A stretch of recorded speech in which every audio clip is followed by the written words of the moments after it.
sleek, they're cutting edge, they're top secret, and they're worth millions of dollars each. It's a beauty. I'll take two. They're concept cars.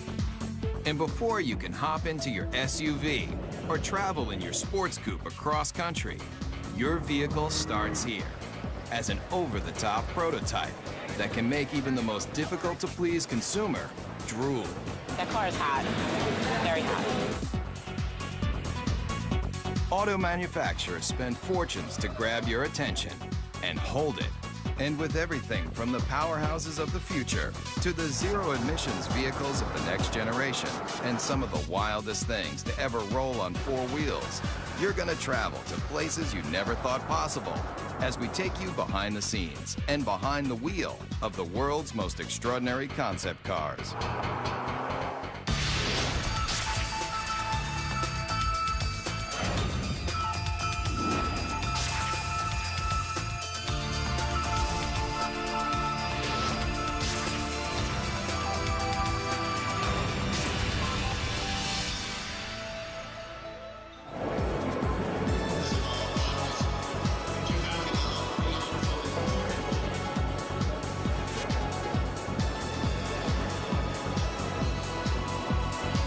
Design and sculpting and art and mixing with technology in a fun new way.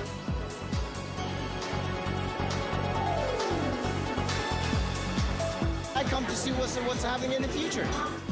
Every year, auto manufacturers unveil the latest models of sports cars, sport utility vehicles, hybrids, trucks, even motorcycles. Right here. They're all over the world. Japan uses car shows for the same reason, and so do the Germans and the Swedish and the English and the Italians. It's a great way of finding out what the public likes. It's beautiful. We'll see. I don't know. I may have to work a second job, but we'll see. Second, third, who cares? And if you travel to an auto show, you'll see it's like a debutante's ball for some of the newest designs and most advanced automotive technology. They're also where car designers reveal to the world incredible ideas for the future. When we roll out a new concept, it's very much like opening night for a movie. We expose them at various auto shows around the world where we have our toughest critics, the journalists, the buying publics, and our fellow designers.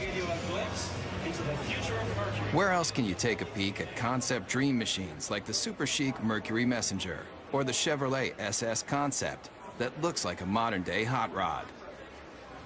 You might be asking yourself, where can you buy one of these tricked-out fantasy cars? The answer? Nowhere.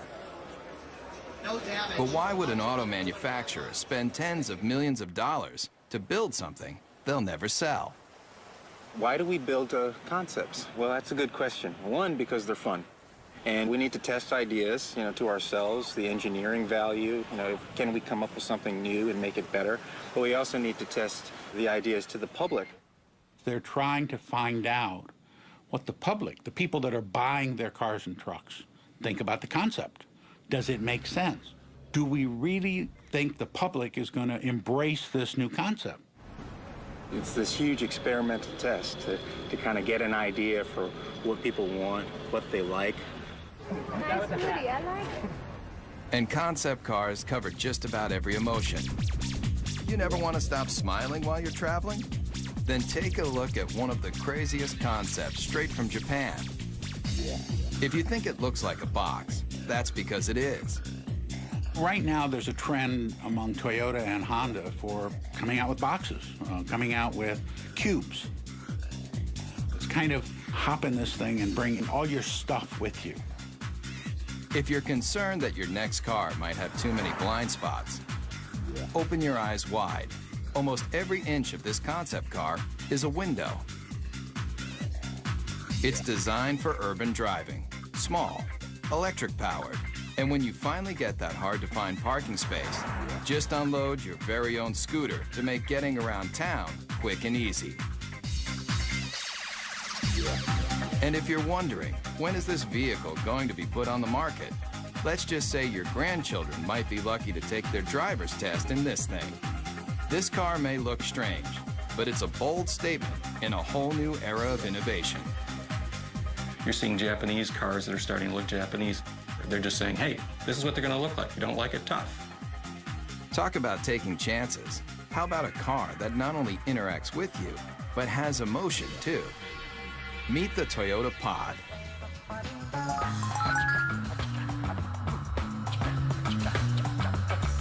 You steer it with a joystick, just like a video game.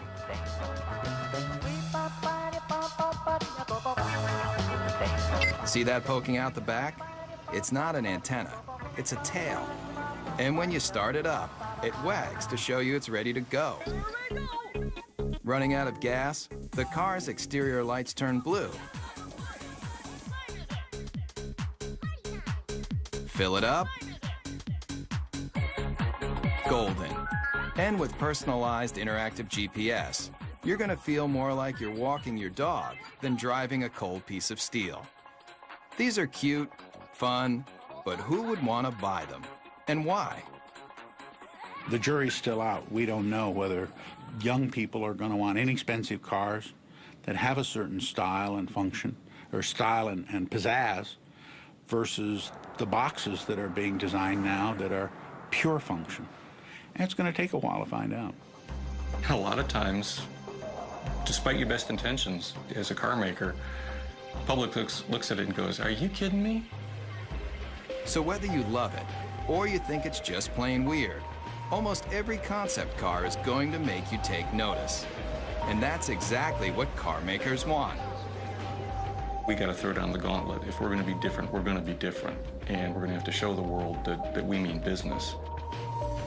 And that risk-taking is ultimately about making an auto manufacturer recognizable and successful. So if Japanese car makers have mastered the art of designing concepts that are all about total fun, then take a look at one automaker that wrote the book on total performance. Everybody's heard of them. Mercedes-Benz. Founded in 1924, this legendary German car maker has always strived for high-end luxury and cutting-edge performance that keeps the driver in mind, especially in this car. You want something no one else can drive? Something just for you? Then hop into the strange-looking moonshot, the F300 Life Rocket. It may look like one of the most insensible cars you've ever seen, but what it's done for the technology of driving is invaluable. You're not seeing things. The suspension is turning into corners just like a skier on a slalom run.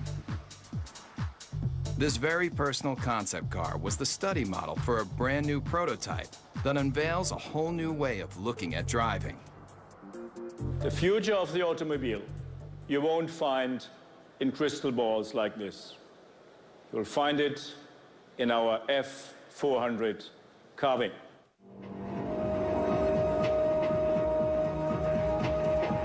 It's a head turner for sure. Check out how these doors open. Get in and take it for a spin. You'll feel like you're in a James Bond movie with open wheel wells and sports car styling that harkens back to another era.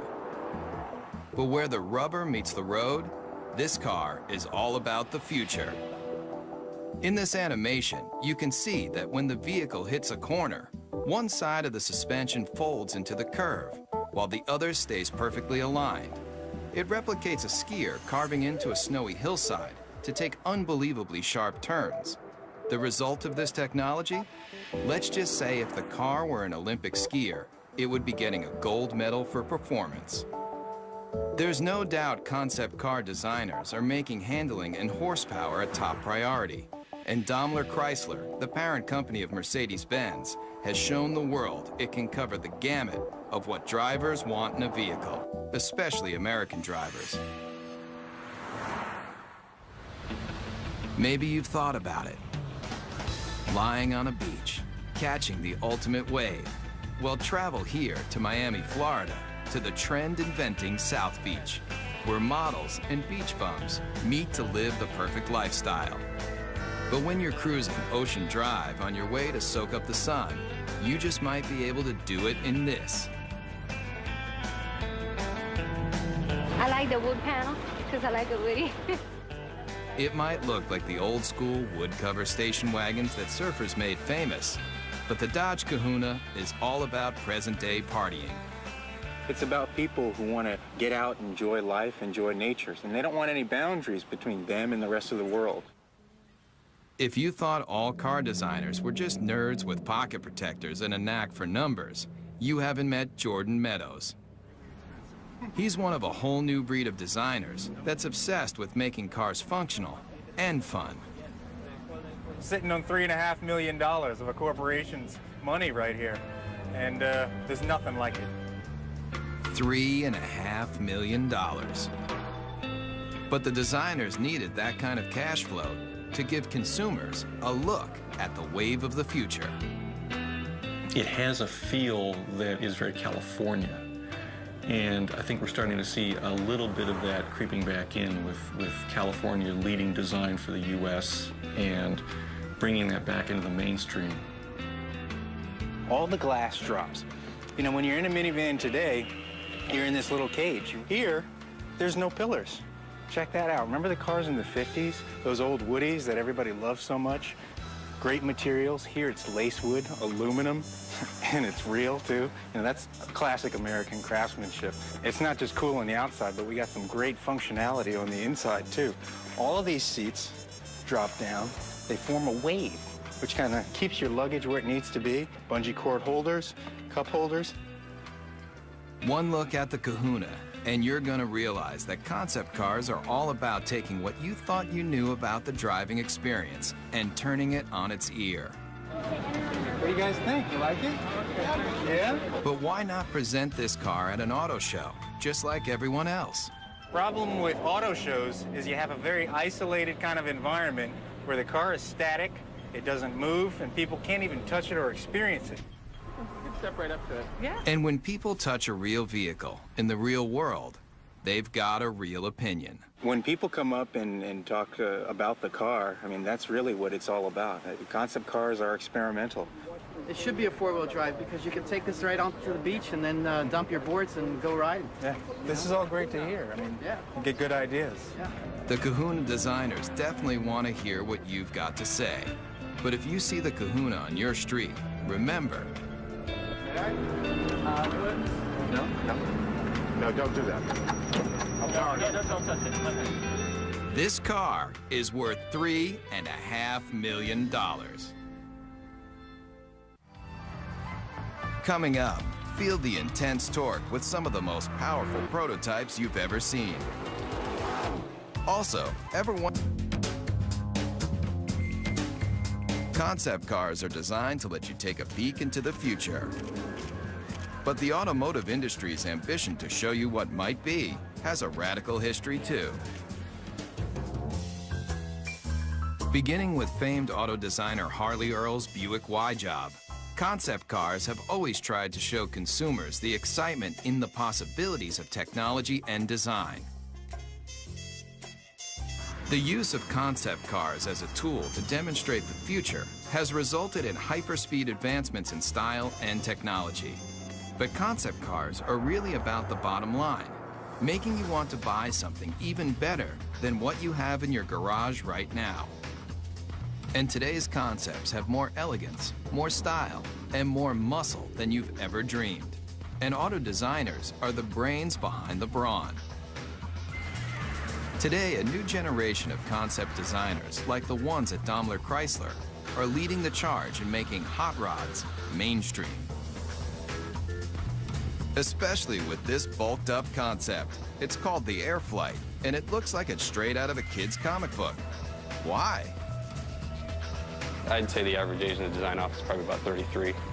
It's pretty young for a design office, which is cool. It's a modern version of Art Deco, if you want Neo-Deco. It's got the very streamlined, tight design, the use of speed lines on the hood, which is very much a Deco design theme. It uses the cool metals to give an ambiance to the interior. It's very simple yet like futuristic, like everything about it. But no matter how cutting edge this car is, with its long front end, snubbed back end, and rear wheel drive, the Air Flight is still old school muscle car. Listen to that muffler for even 1 second, and you'll realize that this beefy machine is just one of a new breed of vehicle that is throwing out what you thought you knew about how a car should look and feel. The Dodge Razor, the Super 8 Hemi, the Chevy SS, the Chrysler Crossfire, all muscle, all the time. But what if your vehicle had so much power that it wasn't an engine on wheels, it was an engine with wheels? I think, quite honestly, when it comes to crazy concepts, the Chrysler Tomahawk has got to be one of the craziest that have been around for a while. 500 horsepower and 2 wheels in front. The people that built it for Chrysler and Dodge did a magnificent job if you look at the workmanship and the detail in the vehicle itself. If it looks like it's just one big motor, that's because it is. But you won't find this engine in even the most high-powered Harley. How many cylinders do you think this double-wheeled mean machine has? 4, 6, 8? It has 10 cylinders. It's an 8-liter. It's the latest version of our Viper engine. What powers this came out of this, the world-famous Dodge Viper. By this point, you may be asking yourself one question: why? When you think about it, we're a car company. We don't do motorcycles. The fact that the 2 top guys gave it the green light says a lot about their vision and their ability to see that far ahead. It is a good investment for us. It's a good marketing tool. It was created to get excitement for Dodge, and it did exactly that. And it really does that when you fire it up in the middle of a car show. Everybody comes running because they want to see what this 10-cylinder motorcycle is all about. The design intent with this project was probably first and foremost to package this huge motor in a way that was aesthetically acceptable as well as ergonomically functional. And also the character of this motor being what it is, a big brutal beast. I tried to let that come through in the lines and the shapes. Most everything that's not motor is polished aluminum, even the wheels. But don't go calling the Dodge Tomahawk a motorcycle just yet. It's technically not a bike because it has 4 wheels. And those wheels are like nothing you've ever seen. Watch closely how each one leans independently into a curve. Now you might be wondering what kind of rubber those 4 hubs can lay out. At 1,500 pounds, it will do 0 to 60 in 2.5 seconds. Theoretically, it tops out at about 300 miles an hour. And with that kind of horsepower right at your fingertips, the Tomahawk is more than just unforgettable. What it feels like to ride, all that power, comes on really quick, actually, at will. And there's one word for it, and that's addictive. And anybody who doesn't understand why do something like this need only get on it and twist this.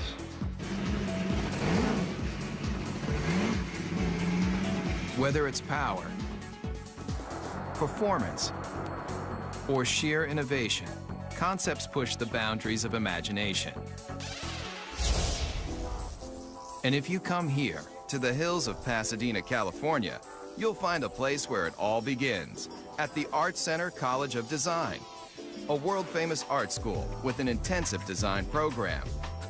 Designers start here when they're passionate about innovative automobiles. I think I've seen some people cry. I think I cried once. If you want to do automotive design, this is the most hardcore program that you can involve yourself in. Generally, I'm here all the time. I don't really have a life anymore. And in this serious design studio, students build prototype models just like the professionals. And their final projects end here, with scale-sized concept cars presented to the entire industry. the translation between the paper and the actual 3D model it's kind of inspirational, I guess you would say. But there's a lot to do between paper and glossy models like these.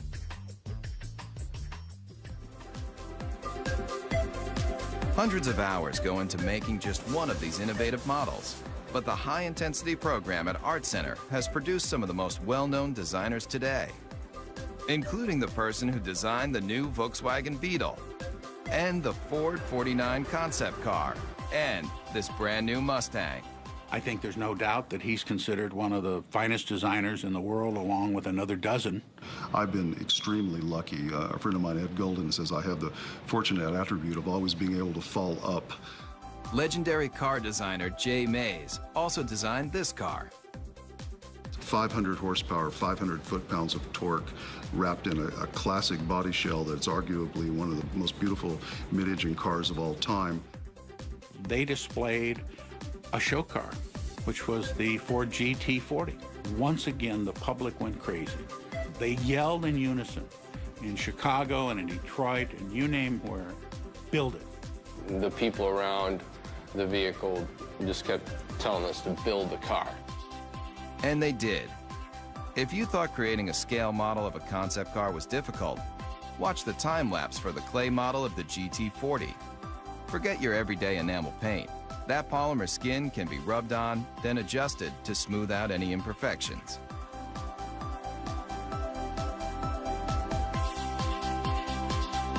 And if the final concept looks familiar, that's because it's a brand new version of a champion. A car that's arguably the most famous Ford ever is the GT40 that won Le Mans in 66, 67, 68, and 69. Race day at Le Mans. And that was really important for the country. I mean, we were not only going to space at that point, we were going to take on the world of racing. The candy-colored Fords are the fastest, with 6 of the top 10 starting positions. After performance builder Enzo Ferrari rejected Henry Ford's attempt to purchase the Italian automaker, Ford Motor Company built its own high-performance car. And in 1969, at a record-breaking 217 miles per hour, the GT40 left every Ferrari it took on in the dust. This 4-time winner of one of the world's most famous races disappeared into automotive history until Jay Mays took the lead in convincing Ford to redesign the GT40 into a concept car, and now into a production vehicle. We're reintroducing what is a vehicle that I simply think can't be improved upon, but we're putting modern mechanicals, modern safety, modern engineering, and putting it at a price, although very expensive, is in the world of supercars actually a bargain. And what is a bargain for a supercar? It's obviously going to be a vehicle that costs well over $100,000. Mario Andretti equals that mark in his Ford Mark IV. This car doesn't have a typical business plan. It was more for creating an image.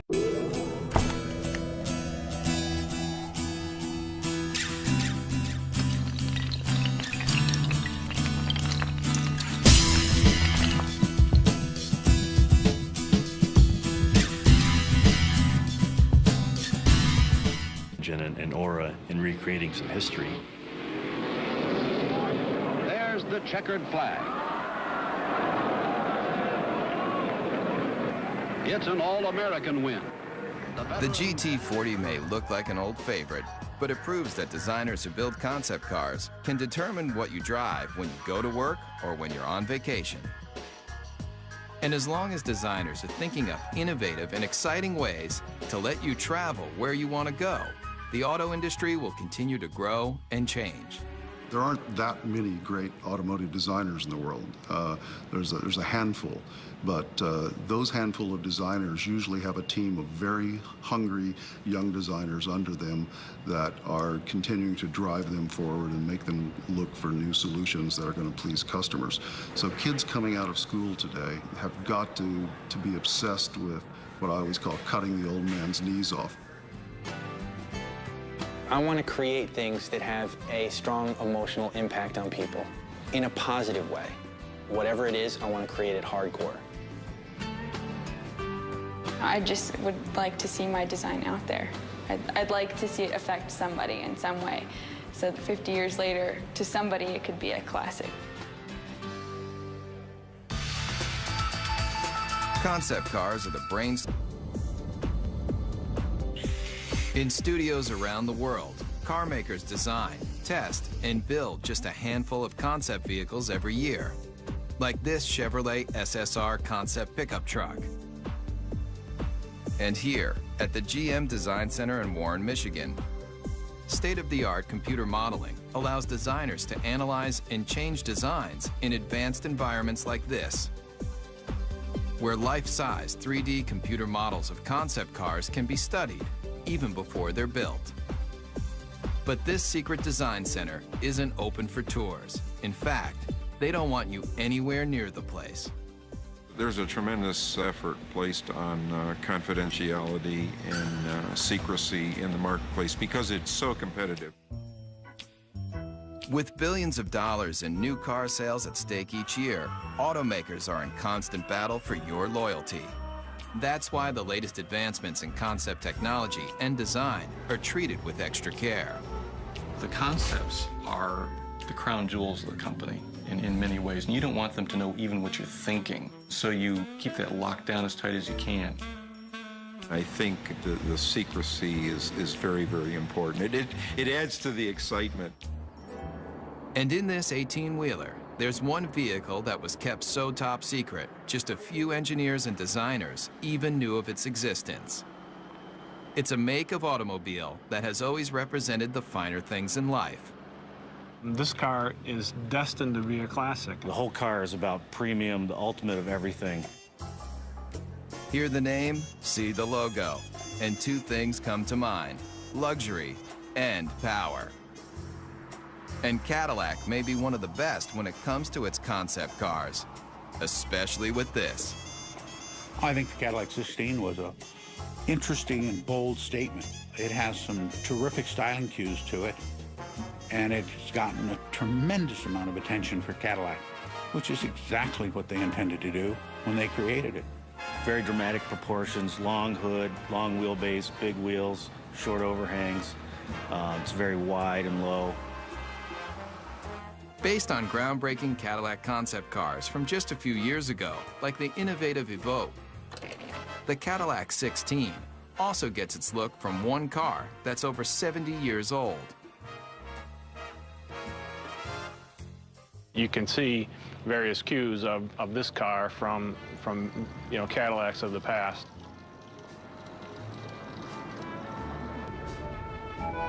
Believe it or not, this is only one of 3 1931 convertible Cadillacs known to exist, and it was a major inspiration for the new version.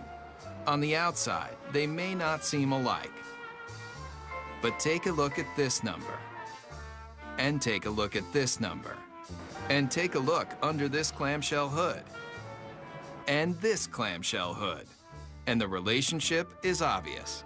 Many people ask, why we did the 16-cylinder engine. Not 8, not 10, not even 12, 16 cylinders. And if the number of pistons doesn't make you take notice, then look a little closer. 1,000 horsepower makes this Cadillac engine one of the most potent power plants to ever come out of Detroit. It's a legitimate 16-cylinder engine and not a copy or a cobbled-together piece. And if you think this aluminum skin, glossy black thoroughbred is the ultimate on the exterior and under the hood, then you might want to take a look at the interior too. Really, you're just swathed in wonderful materials like Tuscany leather, burl walnut everywhere, and a silk carpet that you hardly want to have your shoes touch. Really an exquisite place to be. And if a genuine Bulgari clock doesn't make you drool, then take a closer look at the steering wheel and you'll know you're experiencing one of the finest concept vehicles ever built. When you first sit in the car, you can't help but be taken by the crystal badge in the steering wheel. How much would you pay for a piece of cut crystal like this? Try $8,000. It's just another one of the details in this car that's designed to make you believe one thing. This is a car that's, you know, just monumental in scale. Concept cars are all about elegance, styling, power, and now this. Coming up. When you think about some of the most advanced concept automobiles, you probably think about performance, power, styling. But car makers aren't just working on how to do 0 to 60 in 4 seconds flat. They're also figuring out how to do the right thing. Petrochemicals eventually, fossil fuels, are eventually going to start running out.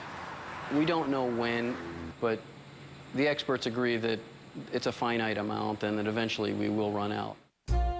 Since automobiles were first invented, people have been looking for alternatives to gasoline to get them from point A to point B. But what if the byproduct of you traveling across the country wasn't toxic exhaust, but something a whole lot better? It's a zero-emissions hydrogen engine. Water drips out of the tailpipe. You could drink that water, it's so clean. Fuel cells, like the ones found in the Toyota Fine S concept car, are changing the way people look at powering their vehicles. This is Honda's hydrogen refueling station. It's a futuristic concept, and it's based on generating hydrogen from a renewable source, mainly sunlight. We take sunlight from the solar panels, we generate electricity. From the electricity, we break apart water into hydrogen and oxygen. And from the hydrogen, we store it in the station, and then we use that to fuel our fuel cell vehicle. And it's not just sunlight that can make hydrogen. There are a variety of ways to produce this efficient fuel. The method that's used prevalently today is to take natural gas, which is predominantly methane, and do what's called a steam shift reaction, where you add high-pressure water to the methane, and you get a lot of hydrogen coming off. Once extracted, the hydrogen is contained in tanks. When you need to fuel, drive to a hydrogen service station and fill up just like gasoline. And why switch from gasoline to hydrogen? The big advantages with hydrogen, number one, is you get up to 25% greater efficiency from a hydrogen internal combustion engine than you do from a gasoline internal combustion engine. The emissions are reduced 99% plus. And now, Ford Motor Company has joined the revolution using this alternative power source in a brand new concept car. The Model U is really a project that we did to have a very serious look at how cars are produced, the type of engines that they will need in the future. The hydrogen-powered Model U is the latest in alternative power. But look closely at the stylized body, and you'll see something you won't find on any other vehicle. All the body panels are recyclable. But when you're done with the car, don't bother taking it down to your local plastics recycling plant. It's all soy-based materials, both in the fenders, the seats, corn-based tires with very little carbon in them. Even the rollaway canvas top looks good enough to eat. The Model U takes renewable resources in automobiles to a whole new level. The entire car becomes cradle to cradle as opposed to cradle to grave car. And so it turns out to be an entire cycle of life that the car can go right back into the ground when we're finished with it. It's a very exciting concept and one actually that's quite realistic. And it proves with new alternative power source vehicles like the Model U, concepts aren't just about creating the most opulent cars on the planet. They're also about saving the planet. The car is as clean as a field of corn because it's actually made out of a field of corn. It just goes to show you, you can have your dream car and eat it too. Coming up, the line between fantasy and reality is blurred. We'll see some of the concept cars may let you dream bigger than you've ever imagined about how you're going to travel in style. But what do the biggest auto manufacturers do when they want to drive their imaginations wild? They come here, to Zumikon, Switzerland. But if you thought this tiny European country was all about cuckoo clocks and cheese with holes in it, then you haven't traveled here, to Rinspeed, where concept builder Frank Rinderknecht has created a supercharged empire designing some of the most experimental concept cars ever built. People considered me to be crazy, to be outrageous. They forecasted an end to come soon, either being broke or going out of business or whatever. And we're in the comfortable situation now that people are really almost expecting it and looking forward for next year what's to come up. Rinspeed builds custom cars for wealthy individuals, but they also partner with manufacturers to experiment with new features and new concepts. And here may be one of the strangest you've driven. Ever come across that hard-to-find parking spot only to discover that it's just a little too small for your car? Rinspeed has a solution. It's no illusion. That car is getting smaller. It's called the Presto. And it's one of a stable of Rinspeed concept cars that push the limits of auto innovation. A prototype should open a door to a vision, should open a door to what the future could bring, maybe in a different way, but made us think. Like this. It may appear to be a high-speed sports car, but push a button, and this vehicle becomes something else altogether. The Bedouin, a retractable roof to transform a station wagon basically into a pickup truck. And the interior is as unusual as the outside. It's got a cowboy theme, a rawhide interior. Even the Western-looking seats spell out Rinspeed in rhinestones. It's just one of the features that has allowed the Swiss concept maker to lead the way in designing some of the most unusual multi-use cars you've ever seen. I create the concept, and then I have a very good, very efficient team of designers and technicians, and the rest is teamwork. And this team just might be crazy. Where's that yellow car going? It's heading toward a body of water. No, this isn't an amphibious vehicle, but what it does do will make you want to hit the sand right now. People turn around and say, wow, what is this? Does it fly? Just hit a button and a hoist lifts out another vehicle you might not expect to see on any beach, anywhere. It's not a jet ski. Get your motor blowing. It's your own personal hydrofoil. You may be asking yourself, what would drive a person to want to make concept cars like these for a living? The answer is simple. Yeah, I'm curious and I want to see what I'm able to perform and what I'm able to do, and that keeps me going. In the race to be the first, the fastest, the most stylish, car makers look to all sorts of places to experiment with their latest designs. I think there's an uncanny resemblance about what our design team does and what a film director does. And when I talk about an emotional world, that's exactly what a film director is doing when they create a movie. So the emotional backdrop for a movie or the emotional backdrop for an automobile is essentially the same. I have automotive design friends that were in the auto industry and now work in the movie industry. I didn't fit in very well in the car industry in terms of, my working style and what I wanted to, sort of where I was aspiring to go and what I was trying to do. I fit in a little better in the movie industry. Nick Pugh builds cars for the movies. He also built this, the Xeno, a natural gas-powered jaw-dropper you won't see on any car lot. Take one look at this intergalactic-looking vehicle, and you may nod your head. Or you may shake your head. Either way, Nick Pugh doesn't really care. It may not appeal to everybody, and it really isn't supposed to appeal to everybody. It's supposed to just appeal to one person, because each individual person's vision can be realized in a unique form. So it really represents the possibility of extreme individualism. And this young designer has taken that extreme philosophy to the extreme. Would you believe he'll help you build your very own personal concept car?